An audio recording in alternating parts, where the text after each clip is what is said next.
Shalom Adonai, Erev Tov. Como você tem andado? Com aquela confiança de que do Senhor virá o nosso socorro, fundamentado, embasado na afirmativa, na palavra reflexiva, afirmativa, e com o propósito de nos colocar numa condição de que entendamos o nosso posicionamento. O salmista Davi, ele destacou: elevo meus olhos aos montes, de onde me virá o socorro. O meu socorro vem do Senhor, que fez os céus e a terra. É importante acreditar, é importante confiar, porque de outro lugar não virá tamanha manifestação, não virá tamanho suporte tão necessário para esse momento que estamos passando. Mas lembre-se, pois o propósito desta palavra é uma dose de esperança, principalmente em tempos como esse, em tempos oportunos, onde a potente mão de Deus está agindo e operando o Senhor Deus. Quem impedirá? Você já agradeceu a Deus pelo dia de hoje?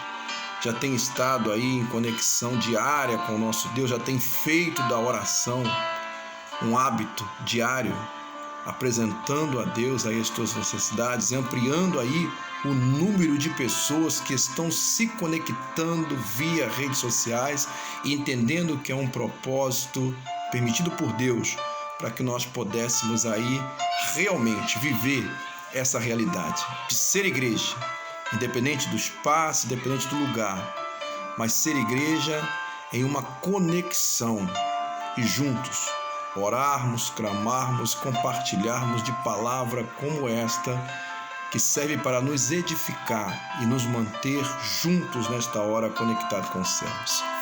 Bom, em mais um de nossos encontros, eu quero voltar um pouquinho lá naquela mensagem anterior, onde eu citava que Josafá, filho de Jeú, na verdade, houve um equívoco aí. Jeú foi o profeta usado por Deus para repreender a Josafá por ele ter feito uma aliança com o rei ímpio.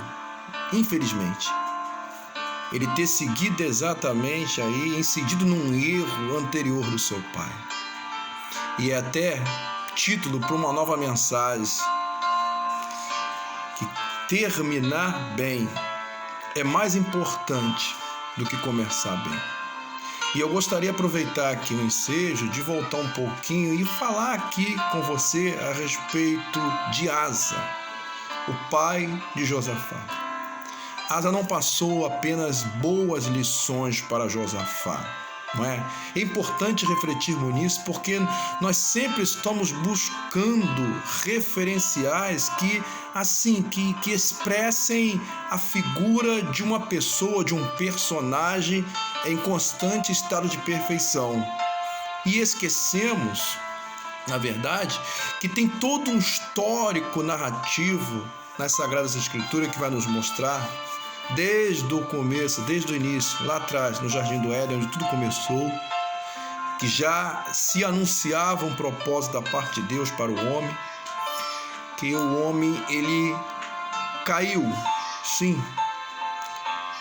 E depois da queda, aí nós começamos a analisar uma sucessão de erros, da verdade, de encontros e desencontros entre o homem e o seu Deus, nesse caminho que nos foi proposto trilhar, sobretudo o caminho da obediência. Um homem que no Éden tinha o livre-arbítrio, mas diante do livre-arbítrio, que é o seu direito de escolha, ele tinha uma ordenança, não é? Mas ele preferiu aí, sendo induzido, fazer valer o seu direito de escolha e comeu do fruto. Não é verdade? Comeu do fruto. Começou tão bem. Ele tinha todo um espaço, ele tinha todo um cabedal de ofícios para realizar. Deus havia colocado a ele como senhorio do Jardim do Éden, Deus havia colocado a ele como o interlocutor, o nomeador, o patenteador. Ele ia nomear todos os seres vivos, cuidar daquele lugar, viver em harmonia, não é mesmo? Mas ele decidiu não obedecer. Começou bem, mas o final não foi tão bom assim. E aí eu aproveito essa reflexão para entrar aqui. Josafá, ele acabou pegando um gancho aqui no erro do seu pai, Asa, que começou também o seu reinado de forma fabulosa, de forma maravilhosa, agradando a Deus, fazendo aquilo que era agradável aos olhos do Senhor. Pois segundo a Sagrada Escritura, no livro de 2 Crônicas, capítulo 15, nós temos aqui a evidência de que Asa, ele abole a idolatria e renova o pacto com Deus. Então ele tira aquilo que afastava Deus do lugar que ele deveria estar, no centro da vida daquele povo, no centro das decisões daquele povo, no centro da adoração daquele povo, no centro da servidão daquele povo. Agora um povo contaminado pela idolatria, pela divisão das adorações, das sujeições, das servidões a outros deuses, fabricado, formulado, arquitetado por mãos de homem, deixando de lado aquilo que foi proposto por Deus para que eles tivessem paz, para que eles tivessem proteção, para que eles se diferenciassem das demais nações. E Asa estabelece um pacto com Deus. Eu acho interessante frisar essa questão do pacto, porque tão importante quanto estabelecer um pacto com Deus para nós outros, é importante preservar esse pacto. Constantemente nós nos colocamos aí dentro daquela realidade. Quando fizer de algum propósito a Deus, não tarde em cumpri-lo. E até melhor que não faça, se não puder cumprir, porque Deus não se agrada de propósito de todo, não é verdade? Então é importante entender que não apenas devemos estabelecer com o Senhor um pacto, de servi-lo, de adorá-lo, de prestar a Ele culto e reverência, mas de preservar esse pacto, essa aliança, esse propósito até o fim, porque Deus permanece fiel. Ele tem um propósito para as nossas vidas. E esses planos, os seus planos, os planos de Deus, eles não podem ser frustrados jamais. Bom, um dos erros de Asa, e que foi repreendido pelo profeta, no capítulo 16, depois você pode aqui realizar a leitura, para aproveitarmos aqui o tempo, eu vou discorrendo rapidamente. No capítulo 16, no versículo 3, nós temos a afirmação de que ele fez uma aliança aqui com o rei ímpio, Ben-Hadad. E olha o que ele fez nessa aliança. Ele pegou instrumentos, utensílios de prata e de ouro da casa do Senhor, tocou no lugar que ele não podia tocar, porque só os sacerdotes podiam fazer isso. E ele tirou algo que não lhe pertencia. E ele deu ao rei ímpio para firmar uma aliança. Aonde está aquela confiança que começou muito bem com o seu Deus, aquele pacto estabelecido de permanecer fiel, e agora diante de poucas adversidades, ele se rende. A palavra de Deus nos fala que o reinado de Asa, enquanto ele esteve debaixo do temor, da proteção de Deus e da obediência, ele reinou durante 30 anos e o seu reinado teve paz. Isso é um risco, não é? Por que a igreja precisa ser sacudida? Por que o mundo precisa ser sacudido de tempos em tempos? Por que as crises ela acabam nos assolando? Existe um propósito por trás de toda a crise. Vivemos um momento onde a referência em relação ao nosso Deus, ao propósito de Deus para com a humanidade, tem ficado um pouco de lado, ou tem sido tudo canalizado para o antropocentrismo. E aí vai puxar o egocentrismo. E aí vai puxar uma linha que coloca sempre o homem, sempre o pecador no centro de tudo, e Deus, numa inversão de valores, agora é apenas o serventuário desse homem. Deixamos de dar a Deus a devida honra, a devida glorificação, e nos colocamos em condições de soberanos absolutos, detentores de todo direito e de toda condição intelectual de poder aí definir e tomar decisões sem consultar a Deus. O Deus de antes não é o mesmo Deus de hoje nas nossas vidas, na hora da tomada de nossas decisões. E eu vou estender isso para as nações, para as autoridades instituídas, sim, e que nesse exato momento estão voltando-se para Deus, de forma voluntária ou não, mas estão entendendo que existem decisões que o homem não pode tomar simplesmente porque ele acredita que tem o pleno domínio de seus direitos e seus deveres e que pode avançar. Asa deixou isso de lado e acreditou que ele mesmo pudesse agora conduzir a sua vida, esquecendo-se que ele estava conduzindo um povo que não era seu, uma nação que não era sua. Líderes que não se posicionam, não entendem que se eles lideram, que se eles estão à frente, é porque Deus os instituiu, Deus os colocou ali, porque se não fosse um plano de Deus, não existiria líderes, não existiria povos, não existiria comunidade, enfim, não existiria nações, nem povos e reinos. Há um propósito de liderança, há um propósito de posicionamento, há um propósito de obediência, há um propósito de tomada de decisão amparado por aquele que tudo vê, que tudo sabe e que tudo pode fazer diante de uma situação que nós, evidentemente, nada podemos fazer. Então é importante pensar e refletir que as crises servem para nos levar a uma profunda reflexão. Enquanto ele viveu 30 anos de paz, ele entrou numa zona de conforto, mas bastou ter rumores de guerra para ele imediatamente esquecer do pacto, esquecer da aliança, esquecer do estado de servidão e de obediência e estabelecer um pacto com um rei ímpio. E de dar como símbolo para selar este pacto utensílios da casa do Senhor, coisas que ele não podia tocar. A igreja de hoje, ela vive um momento realmente, um momento de incertezas, um momento de conflito.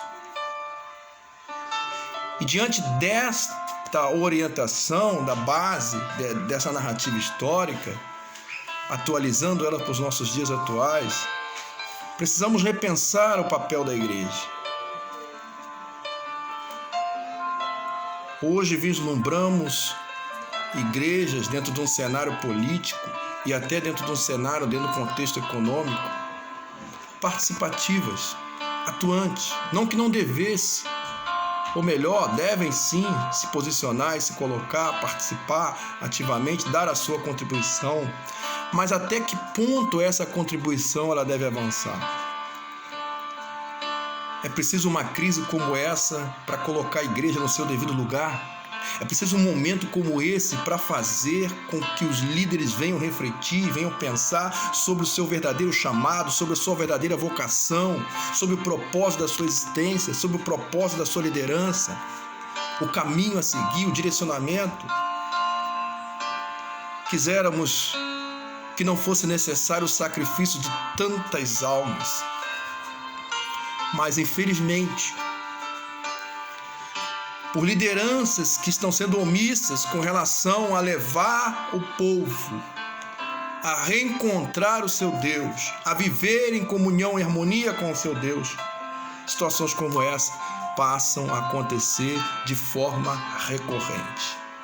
A nação de Israel vivia em volta com lutas, com invasões, o inimigo cercando, não apenas para mostrar a grandeza de Deus, como no episódio de Faraó e seu exército foi destruído no mar e o povo passou em terra seca. Mas também para evidenciar o momento em que eles desobedeciam ao seu Deus, que eles se afastavam dos preceitos do seu Deus e ficavam descobertos, desprotegidos. E sobretudo reis, líderes, que no momento de se posicionar, eles decidiram tomar outra direção. Então veja bem, ele fez uma aliança com o rei ímpio, aceitando a impiedade, usando utensílios da casa do Senhor, instrumentos que ele não podia tocar, para dar a este rei como símbolo daquela aliança.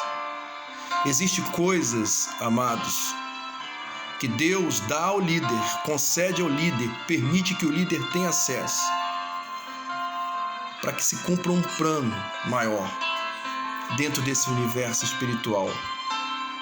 E uma dessas coisas é o poder e a autoridade da palavra. Nós temos hoje o poder e a autoridade da palavra, mas o poder e a autoridade da palavra para ser usado para instruir, para edificar, para exortar, repreender em determinados momentos, para levar o povo a um estado de obediência, para que possamos compreender que a santificação é o caminho da perseverança, nos manter conectados no céu, nos manter diante do nosso Deus, evitar os desvios de conduta, porque esses nos afastam de Deus, negociar a fé, negociar o poder da palavra, é negociar aquilo que não nos pertence. A palavra tem poder, a palavra produz vida, mas esse poder não é meu, porque a Bíblia fechada ou aberta,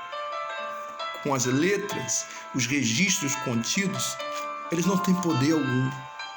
Mas essa palavra, ela começa a ter poder quando ela é usada, quer para bem ou até para o mal. Portanto, é importante entendermos que o rei Asa, ele cometeu alguns deslizes de conduta, e quando foi repreendido pelo profeta, ele negligenciou ouvir a voz de Deus. Portanto, quando foste tu repreendido, não queira entrar pelo mesmo caminho.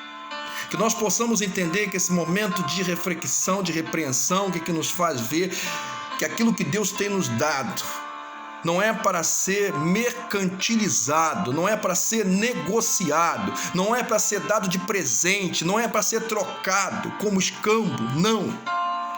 Há um propósito, você tem o poder da palavra, e há um propósito por trás disso.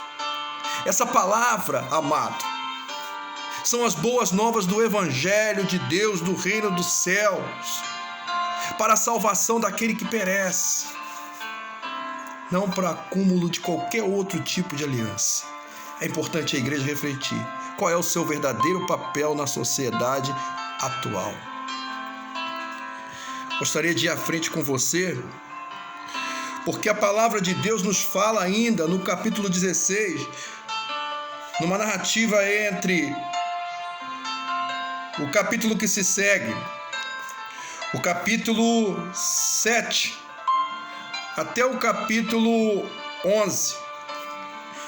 E aqui no capítulo 11, nós temos no finalzinho aqui, Asa, no mesmo tempo, oprimia alguns do povo. Ao mesmo tempo que ele não obedecia a Deus, ao mesmo tempo que ele deixava de lado uma aliança, um pacto que ele havia feito com Deus para estabelecer um pacto com o ímpio e sua impiedade, ele oprimia alguns do povo. Será que isso não nos remete a uma realidade hoje presente? Será que não existe alguns do povo que está sendo oprimido em nome da fé? Será que a mesma palavra que deveria ser usada para edificar, para exortar, para abraçar, para amar, para envolver, para salvar, para incluir, não tem sido usada exatamente para oprimir? Asa cometeu alguns deslizes para nos mostrar que lá na frente nós vamos colher o resultado. Mas Deus nos adverte, a fim de nós outros aqui usarmos de forma pedagógica tais orientações, porque Deus não muda, Ele é o mesmo Deus, o propósito dele é o mesmo, é imutável. E nós que aqui estamos, somos alcançados e recebemos de Deus aquilo que de graça Ele nos dá, e Ele nos orienta o que de graça receber e de graça também dá. Transmite. Mais à frente aqui, eu queria encerrar no versículo 14, da parte final. Não buscou o Senhor, mas antes aos médicos. Para encerrar as ações de Asa, ele não buscou ao Senhor, mas aos médicos. Momento como esse, Deus está nos mostrando que o primeiro passo é buscar a Ele. Você já deve ter batido em várias portas, não é mesmo? E já está até preocupado aqui qual vai ser a próxima porta que eu vou bater, porque aquela eu não consegui nada. Não me trouxe esperança. Essa outra que eu projetava bater, eu estou em dúvida. Porque ela também não me inspira confiança. E tem aquelas portas que assim sempre surge. Será? A porta do será, do se. Se fizer assim, se fizer daquele jeito, dessa forma, daquela outra, quem sabe a gente consegue. Então siga aqui, fazendo uma retórica, passo a passo daquilo que Asa fez de correto, que agradou a Deus e foi abençoado e protegido dos seus inimigos. E logo após 30 anos de proteção, de reinado pacificado, ele começou a fazer que desagradou a Deus. Para encerrarmos, não buscou a Deus, mas antes aos médicos. Não quero falar aqui, nem quero pregar contra a medicina. Não é esse o propósito. Mas entender que existe uma ordem de prioridade que precisa ser respeitada. E precisou uma crise como essa para mostrar para toda a humanidade que essa ordem de prioridade tem sido alterada, mas precisa ser restabelecida. A palavra de Deus ainda nos mostra, nos chama a atenção, nos conclama. E hoje eu despertei com essa palavra no meu coração. Buscai ao Senhor enquanto se pode achar. Buscai ao Senhor porque Ele está perto. Oh, aleluia. O profeta Isaías ainda diz mais ainda. A mão do Senhor não está encolhida, nem seus ouvidos estão agravados, para que não possa te ouvir. Deus está tão perto. Nós é que estamos invertendo essa ordem e nos afastando do propósito, do centro do propósito dele. Buscar o Senhor. Se Ele permitir que por meio dos médicos, da medicina, venha uma solução, venha um remédio, venha um antídoto, glórias a Deus por isso, porque a glória não vai ser dele, Ele permitiu. Mas no momento que Ele está permitindo, amado, que Ele está permitindo, querido, filho e filha, encontrado, achado de meu Pai, é que você busca a Ele, é que você clame a Ele, é que você se inspire nele, é que você estabeleça aliança, mas tão importante quanto estabelecer aliança de ser fiel, é preservar essa aliança, é não usar aquilo que Ele te deu para negociar, para barganhar, para presentear, não. Hoje existe uma infinidade de portas que se abrem prometendo de tudo, menos a salvação. O Apocalipse parece que foi banido das nossas ministrações. É proibido falar em princípio das dores, é proibido falar em arrebatamento da igreja, é proibido falar no toque da trombeta, é proibido falar na grande tribulação. Isso traz desespero, isso traz espanto. Jesus Cristo não morreu em vão. Ele esteve aqui, Ele curou. Ele esteve aqui, Ele purificou. Ele esteve aqui, Ele alcançou. Ele esteve aqui, Ele perdoou. Ele esteve aqui, Ele divulgou o Evangelho do Reino do Céu. Ele esteve aqui, Ele discipulou. Ele formou a grande comissão. Ele esteve aqui, Ele lançou sobre os seus discípulos a promessa do Espírito Santo para que eles não estivessem só, mas fossem cheios, revestidos, edificados, porque sem o Espírito Santo, sem o sobrenatural de Deus agindo, sem essa força extraordinária que nos leva, que nos motiva, nós não seríamos capazes de passar por crises como essa, não seríamos capazes de abraçar o chamado, de se envolver com o chamado, de acreditar no chamado, mas sobretudo viver o chamado. Não seríamos. Então Jesus preparou tudo, preparou o terreno, lançou a poderosa semente, enviou o Espírito Santo que nos aquece, que nos envolve, que nos edifica, que nos transforma em pessoas, alheio a tudo e a todos, independente da circunstância, da situação, arautos do Rei, anunciantes da palavra do Evangelho do Reino dos Céus. Então sigamos esse exemplo. Não deixemos nem desprezemos a aliança feita com o nosso Deus. Quem sabe eu estou falando para você que decidiu por algum motivo dar uma voltinha, né? E agora está sentindo o seu coração palpitar. Quem sabe está sentindo saudade de voltar para os braços do Pai. Não especificamente para a placa em si da igreja, o espaço da onde você frequentou, mas aí na sua casa, onde você se encontra agora, dobre o seu joelho. Oh, aleluia. Xarabassubiande crepachiri gandarai. Dobre o seu joelho. Comece dando glória a Deus. Comece falando a Ele. Ha-rei, ha-rei, ha-rei. Misericórdia, misericórdia. Elohim, Adonai, misericórdia. Comece dando glória a Ele, a glória devida. Fale para Ele quanto Ele é importante para você. Fale para Ele que a aliança precisa ser renovada na pessoa de nosso Senhor e Salvador, Jesus Cristo. Fale para Ele que você não pode esperar, não pode confiar em palavras, em ações, em atitude, em medidas de qualquer sistema que seja, econômico, político, social, que venha do homem, não.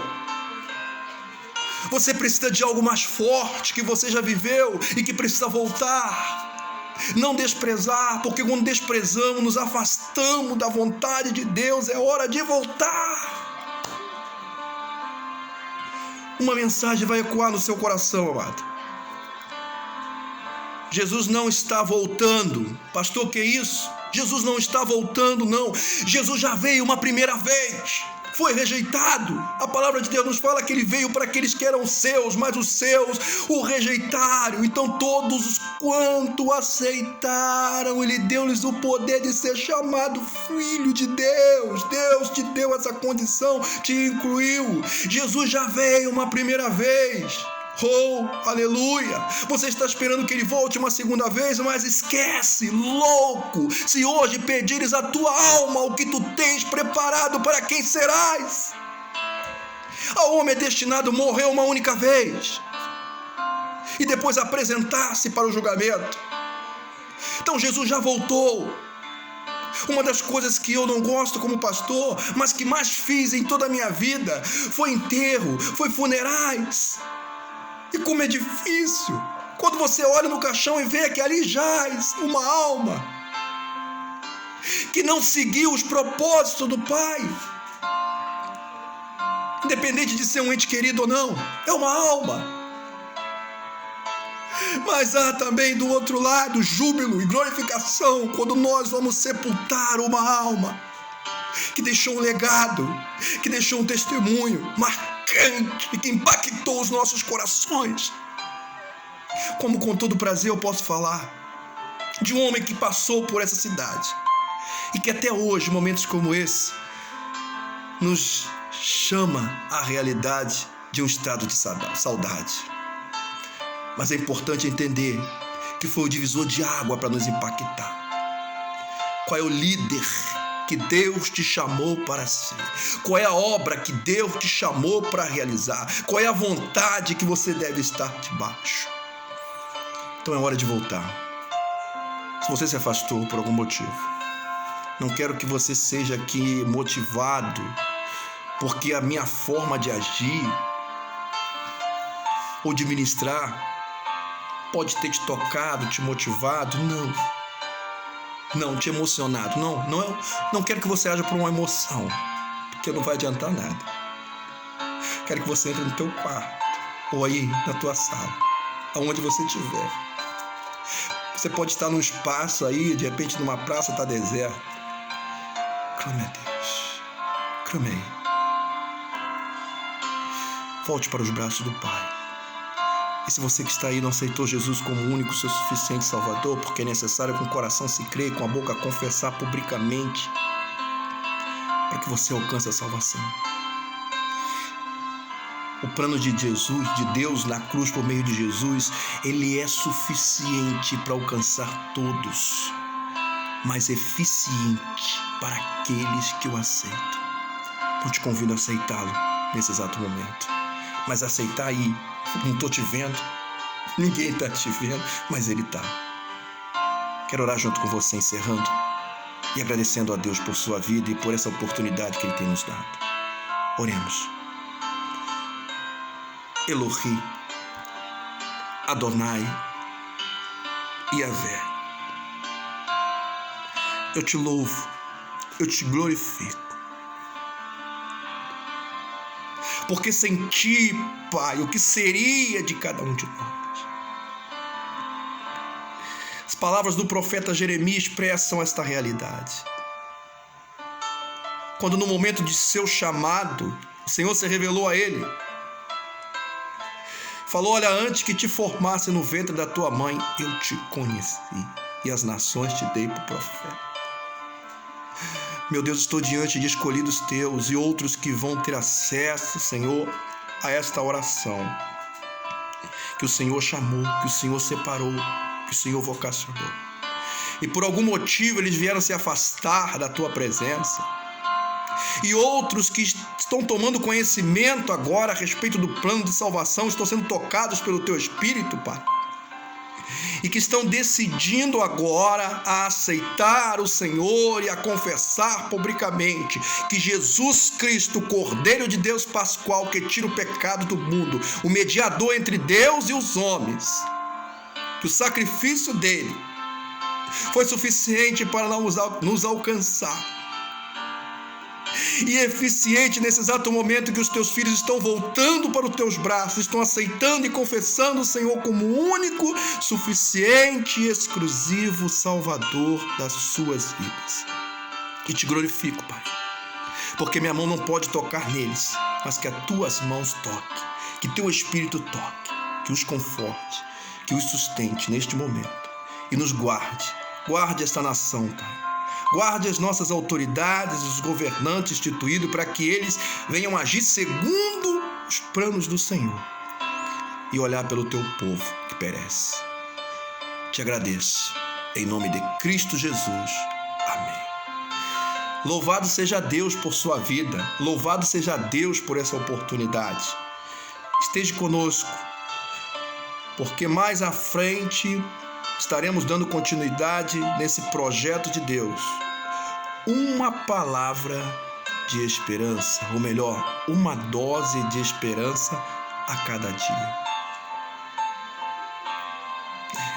Erev Tov, Lehitraot.